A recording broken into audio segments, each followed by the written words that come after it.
பரலோகத்தில் பெரியவன் யார் என்பதுதான் இந்த தலைப்பு. உங்களிடத்தில் மீண்டும் இந்த காணொளியின் மூலமாக காண கொடுத்த கிருபைக்காக தேவனை நான் சோத்தரித்து ஆராதித்து மகிமைப்படுத்துகிறேன். ஏதோ இந்த அடியேன் உங்களிடத்தில் வாஞ்சியாய் பேசி சில சத்தியங்களை புரிந்து கொள்ளும்படியாக நான் உங்களிடத்தில் பேச வந்துள்ளேன். இதில் மத்தேயு சுவிசேஷம் 18ஆம் அதிகாரம் 1, 2, 3 சில வசனங்களை கோடிட்டு காமிச்சு அதில் என்ன இருக்குதுன்னு நான் பேசுகிறேன். இந்த உலகத்தில் இருக்கிற ஒவ்வொரு மனிதனுக்கும் ஒரு ஆதாகம் உண்டு. என்னென்னா, யார் பெரியவன்? இங்கே 12 சீடர்கள், இந்த 12 சீடர்கள் கேட்குற கேள்வி தேவனிடத்தில், இயேசுவிடத்தில், இயேசு பரலோக ராஜ்யத்தில் எவன் பெரியவனாக இருப்பான் என்று கேட்கிறாங்க. பரலோக ராஜ்யத்தில் பேசிக்காக பார்த்தாக்கா யார் பெரியவராக இருப்பானா? ஏசப்பா தான் பெரியவராக இருப்பார், பிதாவானவர் தான் பெரியவராக இருப்பார், கடவுள் தான் பெரியவராக இருப்பார். ஆமாண்ணா, அப்படி இருக்கும் பொழுது இவர்கள் எங்களுக்குள்ளே யார் பெரியவராக இருப்பார்னு தான் கேட்குறாங்க.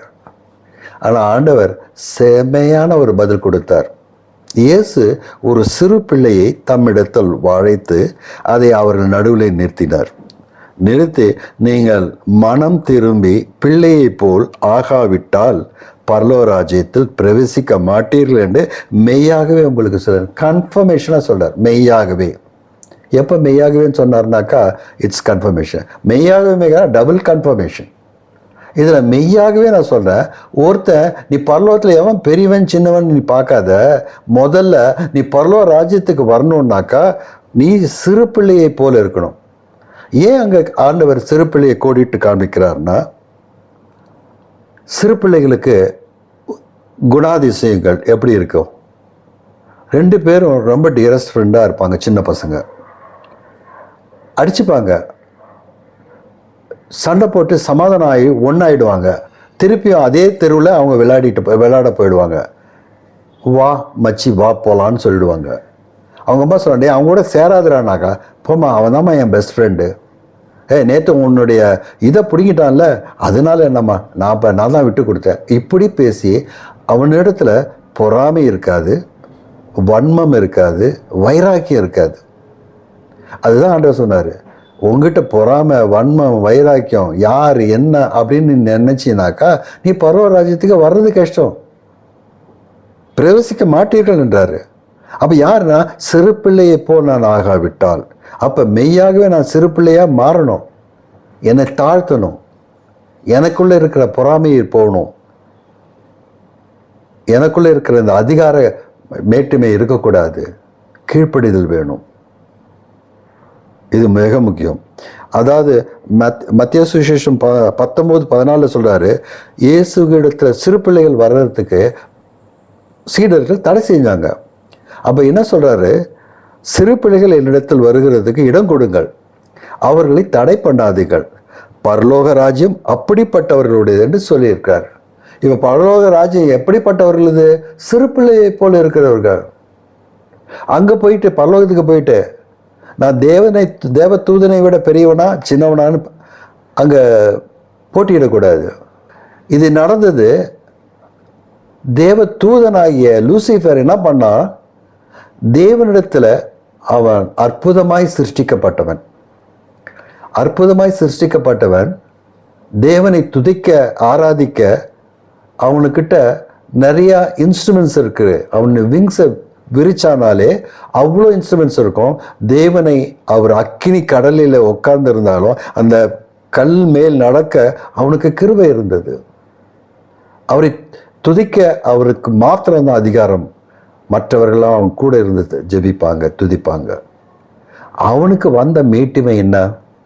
நான் ஏன் தேவனுடைய ஸ்தானத்தில் அமரக்கூடாது என்று அங்கே தட்டினார்.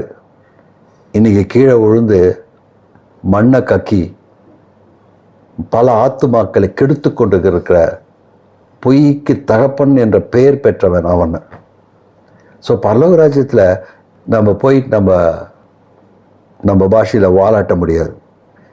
நீ சிறு பிள்ளையை போல மாறாவிடில் பரலோக ராஜ்யத்தை அடைய முடியாது என்பதை நான் தாழ்மையாக உங்கள்கிட்ட சொல்லிக்கிறேன். இதுதான் இந்த மத்தேயு சுவிசேஷம் 18ஆம் அதிகாரம் 1, 2, 3, 4 வசனத்தில் ஆண்டவர் தெளிவாக சொன்னார். முதல்ல யார் பெரியவன்று பார்க்காத, be like a child. Don't be like சைல்டிஷாக இருக்காத, பி லைக் எ சைல்டு. குழந்தை போல் மாறு. சைல்டிஷ் சில காரணங்களில் அந்த சைல்டிஷ் குணம், ஆண்டவர் அதை அருவருக்கிறார். Like a child. ரொம்ப அற்புதமாக ஆண்டவர் உங்களை வழி நடத்துவார். இந்த சின்ன செய்தியின் மூலமாக உங்களை நான் சந்தித்ததில் ரொம்ப சந்தோஷம். கோபம், வன்மம், பொறாமை, பழிவாங்குதல் உனக்குள்ளே இருந்தால் நீ குழந்தையாய் மாதிரி இல்லை. கன்ஃபர்மேஷன். நீ குழந்தையாக இருந்தனா உங்ககிட்ட கோபம் இருக்கக்கூடாது. வன்மம், நான் செத்தாலும் மூஞ்சில் முழிக்க மாட்டேன். நோவே. செத்தாலும் நான் உன் மூஞ்சில் முழிக்க மாட்டேன்னு சொன்னாக்கா ஒரு பிரயோஜனம் இல்லை. நீ செத்தது தான். இதில் பிரசங்கின்றதில் 9ஆம் அதிகாரம் 5-6 வசனம் படித்து பார்த்தீங்கன்னாக்கா, ஒருவன் மரிப்பதை அறிவான், அவன் மரித்த பிற்பாடு சூரியனுக்கு கீழே அவனுக்கு எந்த அதிகாரமும் இல்லைன்னு தெளிவாக எழுதியிருக்கிறாரு.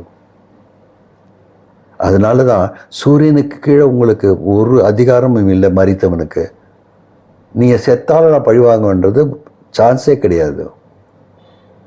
அதனால் குழந்தையை போல் மாறாவிடில் நீ பரலோக ராஜ்யம் அடைய முடியாது என்பது இந்த வசனத்தின் மூலமாக உங்களை சொல்லி நான் விடைபெறுகிறேன். இந்த செய்தியை கேட்ட நீங்கள் இதனுடைய சாராம்சத்தை நீங்கள் உணர்ந்து தேவன் சமூகத்தில் வாங்க. யாருமே பர்ஃபெக்ட் கிடையாது. தேவனே சொல்லியிருக்கார், மனிதன் யாருமே பர்ஃபெக்ட் கிடையாது தேவனை தவிர. நான் என்னை உள்பட நான் சொல்லுகிறேன். அதனால் நாம் ஜெபிக்கலாம் வாங்க. உங்கள் முன்னிலே நான் ஆண்டவரிடத்தில் ஜெபிக்கிறேன்.